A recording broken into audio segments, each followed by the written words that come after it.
खेल जगत में भारत ने बहुत तरक्की की है। टोक्यो ओलंपिक्स में 7 मेडल आज तक के सबसे ज़्यादा, पैरालंपिक्स में 19 और डेफ ओलंपिक्स में 16 मेडल। थॉमस कप भारत कभी जीता नहीं था, गोल्ड मेडल 73 साल में पहली बार जीते। IBA वर्ल्ड बॉक्सिंग चैंपियनशिप में निखिल जरीन ने गोल्ड मेडल, तो प्रवीण और मनीषा मोहन ने ब्रॉन्ज मेडल जीता। वहीं पर कॉमनवेल्थ गेम में 66 मेडल जीतने का काम भी भारत के खिलाड़ियों ने किया। इसमें अगर आप देखें NIS पटियाला में बहुत सारी सुविधाएं, हमारे बहुत सारे सेंटर चलते हैं। आज उसी में प्रधानमंत्री नरेंद्र मोदी जी के आशीर्वाद से 30 करोड़ रुपए से ज़्यादा के उद्घाटन किए गए। 300 बिस्तर का युवाओं के लिए, मेंस के लिए हॉस्टल 26 करोड़ 80 लाख रुपए की लागत से बनाया गया। PT उषा हॉस्टल की रेनोवेशन 1 करोड़ 80 लाख रुपए की लागत से की गई। तो मेजर ध्यानचंद के यहाँ पर भी रेनोवेशन लगभग 1 करोड़ 50 लाख की लागत से की गई। कुल मिलाकर 30 करोड़ से ज़्यादा का खर्च लगभग इसके ऊपर हुआ। और भी भविष्य में यहाँ पर खेलों की सुविधाएं बनाई जा रही हैं ताकि NIS पटियाला खेल, खिलाड़ी, कोचेस इन सब के लिए एक ऐसा स्थान बने जो हब है, उसको बनाने का हमने तैयारी की है। 1 साल का स्पोर्ट्स परफॉर्मेंस एनालिसिस, इसका भी हमने डिप्लोमा कोर्स आज शुरू किया है, जिसमें देश भर के लोगों ने क्वालिफाई करके एडमिशन ली है। बहुत सारे कोर्सेज हम यहाँ पर चला रहे हैं। इसी तरह से उत्तर प्रदेश के वेलफेयर अधिकारी जो युवाओं के लिए, वो भी यहाँ पर प्रशिक्षण लेने आए हैं और उनको भी खेलकूद, ट्रेनिंग, इस सब से जुड़ी हुई जानकारी हम प्राप्त करवा रहे हैं। सर एसोसिएशन ਦੇ ਕਰਕੇ ਕੁਝ ਜਿਹੜੇ ਸਪੋਰਟਸ ਵਾਲੇ ਬੱਚੇ ਨੇ ਉਹਨਾਂ ਦਾ ਬੜਾ ਫਿਊਚਰ ਖਰਾਬ ਹੁੰਦਾ ਹੈ, ਕਿਉਂਕਿ ਕੁਝ ਐਸੋਸੀਏਸ਼ਨ ਹੁੰਦੇ ਆ ਬਾਹਰ ਨੌਲੇਜ ਚੱਲਦੇ ਨੇ ਆਪਣੇ ਦੇ ਵਿੱਚ। ਇੱਕ ਸਟੇਟ ਦੇ ਵਿੱਚ ਕਾਫੀ ਐਸੋਸੀਏਸ਼ਨ ਬਣੀਆਂ ਹੋਈਆਂ, ਫੈਡਰੇਸ਼ਨ ਲੈਵਲ ਤੇ ਵੀ ਬਹੁਤ बनी हुई फेडरेशन। देखिए, प्रधानमंत्री नरेंद्र मोदी जी ने खेल और खिलाड़ियों के किसी भी बड़े टूर्नामेंट में जाने से पहले मोदी जी ने उनसे बातचीत की, आने पर मनोबल बढ़ाया और जरूरत पड़ी तो टूर्नामेंट के दौरान भी बातचीत की। जहां तक खेल संघों की बात है, उसमें भी आप देखिए कितना बड़ा बदलाव आया है। PT उषा जी ओलंपिक संघ की अध्यक्ष बनी, कल्याण चौबे जी ज्वाइंट सेक्रेटरी बने, गगन नारंग जी वाइस प्रेसिडेंट बने। इसी तरह से बाकी खिलाड़ी भी अलग अलग भूमिकाओं में आए और हमारा जो टेबल टेनिस फेडरेशन है उसमें कमलेश मेहता जी जनरल सेक्रेटरी बने, बाकी खिलाड़ी अलग अलग भूमिकाओं पर आए। फुटबॉल पर कल्याण चौबे जी के साथ बाकी वो अध्यक्ष बने, तो बाकी खिलाड़ी उसके टीम का हिस्सा बने। और जो हमारे स्पोर्ट्स पर्सन ऑफ मेरिट है, उनकी एक कमेटी अलग गठित होती है, उसमें से भी जो एग्जीक्यूटिव कमेटी में इनके प्लेयर्स आते हैं, अब जनरल बॉडी में उसका हिस्सा बनते हैं। नेशनल स्पोर्ट्स डेवलपमेंट कोड को हमने लागू करवाया है खेल संघों के ऊपर, ताकि उनमें और पारदर्शिता आए। अब खेल संघों में और सुधार हो, इसके लिए हम लगातार प्रयास कर रहे हैं।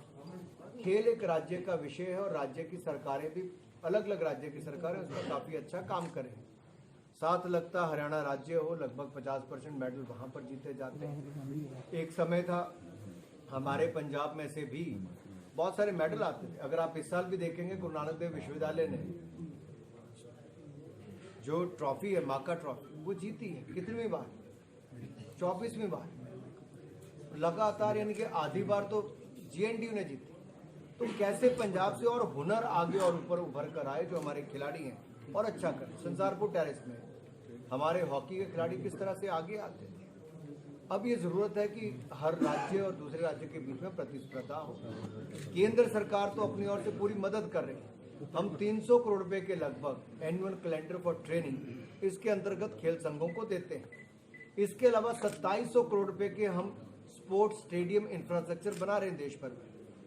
ये हमारा प्रयास है खेलों को आगे बढ़ाने का, मोदी जी की सरकार का। ਚਾਈਨਾ ਦੀ ਗੱਲ ਕਰਦੇ ਆ, LAC ਦੇ ਉੱਪਰ ਕਿੱਦਾਂ ਦੀ ਜਿਸ ਤਰ੍ਹਾਂ ਐਕਟੀਵਿਟੀ ਜਿਹੜੀ ਚਾਈਨਾ ਵੱਲੋਂ ਕੀਤੀ ਜਾ ਰਹੀ ਹੈ, ਕੇਂਦਰ ਸਰਕਾਰ ਉਸ ਨੂੰ ਕਿਵੇਂ ਦੇਖਦਾ ਹੈ? ਰਾਹੁਲ ਗਾਂਧੀ ਨੇ ਕਿਹਾ ਸੀ ਵੀ ਕਾਫੀ ਕਿਲੋਮੀਟਰ ਜਿਹੜਾ ਹੈਗਾ ਕਬਜ਼ਾ ਕਰ ਚੁੱਕੀ ਹੈ, ਕੋਈ ਮੀਡੀਆ ਸਵਾਲ ਨਹੀਂ ਪੁੱਛਦਾ ਮੋਦੀ ਤੋਂ, ਤਾਂ ਉਸ ਦੇ ਬਾਰੇ ਸਰ ਤੁਹਾਡਾ ਕੀ ਕਹਿਣਾ? माननीय रक्षा मंत्री जी ने पार्लियामेंट में विस्तार में बयान देकर बॉर्डर की स्थिति की जानकारी दी। उसके बाद मुझे नहीं लगता मेरा कुछ कहना उचित भी होगा। राहुल गांधी जी पर मैं इतना ही कहूंगा, राहुल जी, ये 1962 का भारत नहीं, ये 2022 का भारत है। जो घर में घुसकर भी मारता है, सर्जिकल स्ट्राइक भी करता है। भारतीय सेना के जवानों में इतना दम है क्योंकि भारत सरकार भी पीछे खड़ी है। लेकिन सर्जिकल स्ट्राइक पर भी राहुल गांधी जी आपने प्रश्न चिन्ह खड़े किए, भारतीय सेना के जवानों के ऊपर प्रश्न चिन्ह खड़ा किया, उनकी क्षमता पर आपने प्रश्न चिन्ह खड़ा किया। और जब डोकलाम में अतिक्रमण करने का प्रयास चीन के सैनिकों ने किया तो मुंह तोड़ जवाब भारत के सैनिकों ने दिया, जहां पंजाब के भी सैनिक थे। उस समय राहुल गांधी जी कहां थे? भारतीय सेना के साथ नहीं, चाइनीज एम्बेसडर के साथ चाइनीज सूप पीने में थे। आज भी वो भारत के अंदर खौफ पैदा कर रहे हैं। मुझे लगता है राहुल जी थोड़े डरे हुए हैं, हमें कोई चिंता नहीं है। भारतीय सेना बहुत मजबूत है, सक्षम है, मुंह तोड़ जवाब देना जानती है और दे भी रही है। सर पंजाब और मैं इतना जरूर कह दूं, हम सदा शांति के पक्षधर रहे। दुनिया के किसी देश में युद्ध भी चल रहा हो तब भी मोदी जी ने कहा कि ये समय युद्ध का नहीं, चर्चा का है, टेबल पे बातचीत का है। ਸਰ ਪੰਜਾਬ ਦੇ ਵਿੱਚ ਇੰਨੀ ਵਾਇਲੈਂਸ ਹੈ ਤੇ ਕੇਂਦਰ ਦੀ ਕਿਸ ਤਰ੍ਹਾਂ ਦੀ ਨਿਗਾਹ ਪੰਜਾਬ ਦੇ ਉੱਤੇ? ਇਹ ਇਹਨਾਂ ਵਾਇਲੈਂਸ ਯਾਨੀ ਗੈਂਗਸਟਰ ਜਿਹੜਾ ਗੈਂਗਵਾਰ ਹੈ ਜਾਂ ਵਿਦੇਸ਼ਾਂ ਦੇ ਵਿੱਚ ਵੀ ਜਿਹੜੇ ਗੈਂਗ ਜਿਹੜੇ ਬੈਠੇ ਹੋਏ ਆ ਉਹ ਪੰਜਾਬ ਨੂੰ ਲਗਾਤਾਰ ਟਾਰਗੇਟ ਕਰ ਰਹੇ ਆ ਤੇ ਕੇਂਦਰ ਦੀ ਉਹਦੇ ਵਿੱਚ ਕੀ ਹੈਗੀ ਇਨਵੋਲਵਮੈਂਟ? देखिए 80 के दशक में पंजाब में चिंता का विषय था आतंकवाद। बहुत मेहनत पंजाब पुलिस ने उस समय की सरकारों ने की, तब जाकर आतंकवाद से छुटकारा मिला। लेकिन इतनी बड़ी वोट देकर इतने मेजॉरिटी के साथ आम आदमी पार्टी की सरकार पंजाब में बनी और 3 महीनों में 70 लोगों की हत्याएं हो जाती हैं। ये यहाँ की कानून व्यवस्था चरमरा गई है। पंजाब के कानून व्यवस्था पर प्रश्न चिन्ह खड़े होने शुरू हो गए। पंजाब पुलिस कमजोर नहीं है, पंजाब के सियासतदान सियासी दल कमजोर है। यही पंजाब पुलिस थी जिसने आतंकवाद की धज्जियां उड़ा दी थी और यही पंजाब पुलिस है जिसको मजबूर कर दिया गया इन गैंगस्टर के। मेरा एक प्रश्न रहेगा स्थानीय सरकार के सामने, क्या आपको इसलिए सत्ता में चुनकर लाए थे कि लोग जेल में बैठकर गैंग चलाएं? क्या आपको इसलिए लाए थे कि बॉर्डर पार से हथियारों की सप्लाई हो? क्या आपको इसलिए लाए थे कि नशे का व्यापार पहले से ज्यादा बढ़ जाए? क्या कदम उठाए नशे को समाप्त करने के लिए? कितने नशे के व्यापारियों को पकड़ा है? कितने गैंगस्टर के खिलाफ कार्रवाई की है? पंजाब सरकार चुप क्यों है? कार्रवाई करनी तो दूर, ये अपने राज्य में कम, राज्य से बाहर ज्यादा समय बिताने में मजबूर। पंजाब की सरकार का पैसा दूसरे राज्यों में जाकर खर्च होता है एडवर्टाइजमेंट करने पर, जो कि जनता के विकास पर खर्च होना चाहिए। ਸਰ ਬੀਜੇਪੀ ਸਮੇਂ ਤੋਂ ਕਿਉਂਕਿ 2 ਸਟੇਟਾਂ ਦੇ ਵਿੱਚ ਬੀਜੇਪੀ ਹਾਰੀ, ਦਿੱਲੀ 'ਚ ਵੀ ਹਾਰ ਗਈ ਤੇ ਹਿਮਾਚਲ 'ਚ ਵੀ ਹਾਰ ਗਈ, ਕਿ ਜਿਹੜਾ ਬੀਜੇਪੀ ਦਾ ਪਲੇਨ ਹੈ ਉਹ ਆਪਣੀ ਹਾਈਟ ਤੋਂ ਜਾ ਕੇ नीचे ਵੱਲ ਨੂੰ गुजरात में जो भारतीय जनता पार्टी की रिकॉर्ड जीत हुई, 27 साल से सरकार चलाने के बाद 150 से ज्यादा सीटें जीत कर आना, ये आज तक इतनी बड़ी जीत नहीं। प्रधानमंत्री मोदी जी, वहाँ की सरकार, वहाँ के प्रदेश अध्यक्ष, सभी कार्यकर्ता और जनता की जीत है। हिमाचल में 0.9% की कमी रही वोट बैंक की। पूरे प्रदेश में 34,000 के लगभग वोट हमें कम पड़ा, बहुत नजदीकी मामला था। उस मामले में देखा जाए तो दिल्ली में भी हम 15 साल से नगर निकाय में थे, 100 से ज़्यादा सीटें हमने जीती, वहाँ पे भी कुछ कमी रही, उसका हम अध्ययन भी कर रहे थे। देखिए लगातार भारतीय जनता पार्टी देश भर में विकास के नाम पर चुनाव लड़ती है। हम बाकियों की तरह जाति धर्म संप्रदाय के नाम पर बांट कर काम, हम अपने काम पर ਪੰਜਾਬ ਬਾਰੇ ਦੁਆਰਾ ਆਉਣਾ ਜੀ, ਪੰਜਾਬ ਦੀ ਗੱਲ ਹੋ ਰਹੀ ਸੀ। ਪੰਜਾਬ ਦਾ ਮੁੱਖ ਮੰਤਰੀ ਤੇ ਗਵਰਨਰ ਦਾ ਛੁੱਟੀ ਦਾ ਆਪਣਾ ਰਹਿੰਦਾ ਰੋਲ, हमेशा ही गलबात होती है, उन्हें किमें देखते हैं? देखिए जब कोई सरकार काम ना करे तो बहाने ढूंढती है, ठीकरा फोड़े किसके से। ये एक जगह का काम नहीं, दिल्ली में भी उनके मुख्यमंत्री यही करते हैं। ये पहली सरकार ऐसी जिसका मुख्यमंत्री धरने पर बैठता होगा, गवर्नर से सिंह फंसाते होंगे, लड़ाई करते होंगे। देखिए लोकतंत्र के नियमों को, संवैधानिक संस्थाओं को खत्म करने का ठेका तो आम आदमी पार्टी ने प्रश्न खड़ा करने का ले लिया और ये सोच दिखाते हैं कि अराजकता की सोच वाले हैं, जो अर्बन नक्सल की बात करते हैं, यानी कि सोच ऐसी जो सत्ता में आकर भी लोकतंत्र के माध्यम से भी सोच नक्सलवादियों वाली रखते हैं। गल की जा रही है जी बिलावल भुट्टो कमेंट किए गए हैं प्रधानमंत्री उन्होंने किमें देखते? बिलावल भुट्टो जी की सोच दिखाती कि उनका दिवालियापन और उनके देश का दिवालियापन क्या है। 1971 की युद्ध की जीत पिछले कल भारत की हुई थी। आज से कितने साल पहले? कितने साल पहले? 1971 में हुई, 51 वर्ष पहले। लेकिन शायद बिलावल भुट्टो भूल गए कि 93,000 पाकिस्तान के सैनिकों को हथियार डालने पड़े थे भारत के आगे। उनके नाना फूट फूट कर रोए थे बिलावल भुट्टो। क्या याद करवाना पड़ेगा? भारत ने एक बार नहीं 3 युद्ध में उनको धूल चटाई है।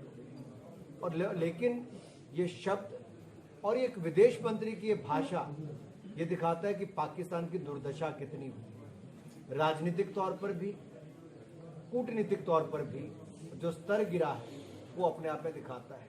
ਸਰ ਪੰਜਾਬ ਦੇ ਵਿੱਚ ਜਿਸ ਤਰ੍ਹਾਂ लेट हिम कंप्लीट यार, let him complete.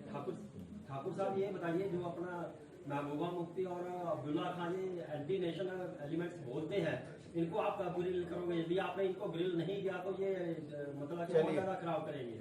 Sir Punjab ਦੇ ਵਿੱਚ ਜਿਸ ਤਰ੍ਹਾਂ ਬੀਜੇਪੀ ਐਂਟਰ ਕਰ ਰਹੀ ਹੈ, ਬਹੁਤ ਸਾਰੇ ਕਿਵੇਂ ਲੀਡਰ strong ਜੁਆਇਨ ਕਰ ਕਰ ਚੁੱਕੇ ਆ, ਸਿੱਖ ਚਿਹਰੇ ਜਿਹੜੇ ਆ ਬੀਜੇਪੀ ਜਾ ਚੁੱਕੇ ਆ, ਤੇ ਹੁਣ ਉਹਨਾਂ ਨੇ ਰੁਖ ਪੰਜਾਬ ਵੱਲ ਕੀਤਾ ਕਿ ਲੱਗਦਾ ਕਿ ਪੰਜਾਬ ਦੇ ਮਿਸ਼ਨ ਦੇ ਵਿੱਚ ਬੀਜੇਪੀ ਅੱਗੇ ਕੁਝ ਔਰ ਸਾਰੇ ਸੈਕਿੰਡ ਨਾਲ ਅਮੈਂਡਮੈਂਟ ਕਰਦੇ ਸੀ, ਕਿਵੇਂ ਮਜ਼ਬੂਤ ਕਰ ਰਹੇ ਮੈਂ ਪੰਜਾਬ ਪਿਛਲੀ ਵਾਰ ਵੀ ਤੁਹਾਨੂੰ ਕਿਹਾ ਸੀ ਜਦੋਂ ਮੈਂ ਆਇਆ ਸੀ ਪਟਿਆਲਾ, ਜੀ, ਜੀ। ਮੇਰਾ ਸਟੇਟਮੈਂਟ ਯਾਦ ਕਰਿਓ ਤੇ ਮੈਂ ਤੁਹਾਨੂੰ ਪਹਿਲੇ ਵੀ ਕਿਹਾ ਕਿ 2027 ਚ ਭਾਰਤੀ ਜਨਤਾ ਪਾਰਟੀ ਹੀ ਪੰਜਾਬ ਵਿੱਚ ਸਰਕਾਰ ਵੀ ਬਣਾਏਗੀ, ਪੰਜਾਬ ਨੂੰ ਅੱਗੇ ਵੀ ਵਧਾਏਗੀ, ਕਿਉਂਕਿ ਪੰਜਾਬ ਤੇ ਪੰਜਾਬੀਅਤ ਦੇ ਪ੍ਰਤੀ ਜੋ ਪ੍ਰਧਾਨ ਮੰਤਰੀ ਮੋਦੀ ਜੀ ਦਾ ਪਿਆਰ ਹੈ ਉਹ ਇਸ ਇਲਾਕੇ ਦੇ ਸੰਗਠਨ ਦੇ ਟਾਈਮ ਤੋਂ ਪ੍ਰਭਾਰੀ ਰਹੇ ਨੇ। ਉਹ ਪੰਜਾਬ ਤੇ ਪੰਜਾਬੀਅਤ ਨੂੰ, ਪੰਜਾਬ ਦੀ ਸੰਸਕ੍ਰਿਤੀ ਨੂੰ ਬਹੁਤ ਚੰਗੀ ਤਰ੍ਹਾਂ ਜਾਣਦੇ ਨੇ।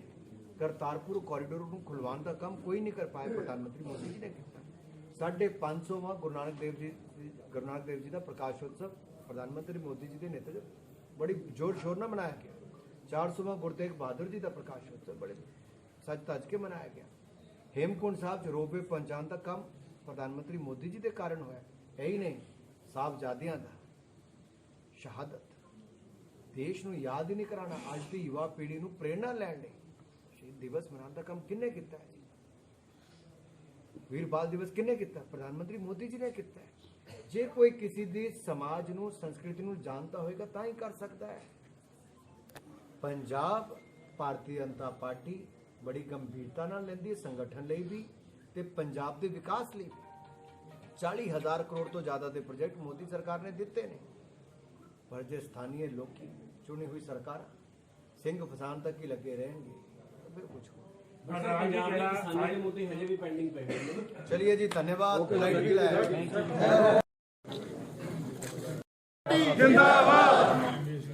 ਚਲੋ ਜੀ ਬੈਠੋ ਜੀ। ਜਾਓ ਤੁਸੀਂ ਫੜਾਓ। फोटो लेता ही देता है। ਆ ਗਏ ਜੀ। ਆਓ ਰਾਹੁਲ पता नहीं कितने मौका देना था, पता ही कितने मौका देना। ਆ ਲਓ ਜੀ, ਚਲੋ ਜੀ। ਠੀਕ ਹੈ ਸਰ। बैठो सर। ਰੱਦੀ ਗਿਆ ਦਾ।